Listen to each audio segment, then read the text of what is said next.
ಆದಿಕಾಂಡ ಅಧ್ಯಾಯ 24. ಇಸಾಕ ರೆಬೆಕ್ಕ ಇವರ ವಿವಾಹ. ಅಬ್ರಹಾಮನಾಗ ತುಂಬ ವಯಸ್ಸಿನ ಮುದುಕ. ಸರ್ವೇಶ್ವರ ಸ್ವಾಮಿ ಅವನ ಎಲ್ಲ ಕೆಲಸ ಕಾರ್ಯಗಳನ್ನು ಆಶೀರ್ವದಿಸಿದ್ದರು.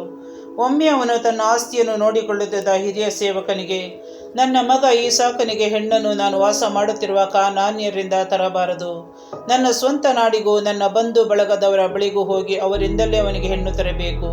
ಹಾಗೆ ಮಾಡುತ್ತೇನೆಂದು ನೀನು ನನ್ನ ತೊಡೆಯ ಕೆಳಗೆ ಕೈಯಿಟ್ಟು ಇಹಪರ ಲೋಕಗಳ ಸರ್ವೇಶ್ವರನಾದ ದೇವರ ಮೇಲೆ ಪ್ರಮಾಣ ಮಾಡಬೇಕು ಎಂದು ಹೇಳಿದನು.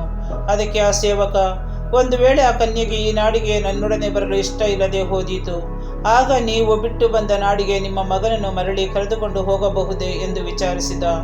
ಅಬ್ರಹಾಮನವನಿಗೆ, ಅದೆಂದಿಗೂ ಕೂಡದು. ಅಲ್ಲಿಗೆ ನನ್ನ ಮಗನನ್ನು ಕರೆದುಕೊಂಡು ಹೋಗಲೇಬಾರದು. ನನ್ನ ತಂದೆಯ ಮನೆಯಿಂದಲೂ ನಾನು ಹುಟ್ಟಿದ ನಾಡಿನಿಂದಲೂ ನನ್ನನ್ನು ಇಲ್ಲಿಗೆ ಕರೆತಂದು ನಿನ್ನ ಸಂತತಿಗೆ ಈ ನಾಡನ್ನು ಕೊಡುತ್ತೇನೆಂದು ಪರಲೋಕ ದೇವರಾದ ಸರ್ವೇಶ್ವರ ಸ್ವಾಮಿ ಪ್ರಮಾಣ ಮಾಡಿ ಹೇಳಿದ್ದಾರೆ. ಅವರೇ ತಮ್ಮ ದೂತನನ್ನು ನನ್ನ ಮುಂದೆ ಕಳುಹಿಸಿ ನೀನು ಅಲ್ಲಿಂದ ನನ್ನ ಮಗನಿಗೆ ಹೆಣ್ಣು ತರುವುದಕ್ಕೆ ಅನುಕೂಲ ಮಾಡಿಕೊಡುವರು. ಇಲ್ಲಿಗೆ ನನ್ನ ಸಂಗಡ ಬರಲ ಕನ್ಯೆಗೆ ಇಷ್ಟವಿಲ್ಲದೆ ಹೋದರೆ ನಾನು ಮಾಡಿಸಿದ ಪ್ರಮಾಣದಿಂದ ನೀನು ಬಿಡುಗಡೆಯಾಗಿರುವೆ. ಹೇಗೂ ನನ್ನ ಮಗನನ್ನು ಮರಳಿ ಅಲ್ಲಿಗೆ ಕರೆದುಕೊಂಡು ಹೋಗಕೂಡದು ಎಂದು ಮತ್ತೊಮ್ಮೆ ಒತ್ತಿ ಹೇಳಿದನು. ಆಗ ಆ ಸೇವಕ ತನ್ನ ಒಡೆಯನಾದ ಅಬ್ರಹಾಮನ ತೊಡೆಯ ಕೆಳಗೆ ಕೈಯಿಟ್ಟು ಅವನು ಹೇಳಿದಂತೆಯೇ ಪ್ರಮಾಣ ಮಾಡಿದನು.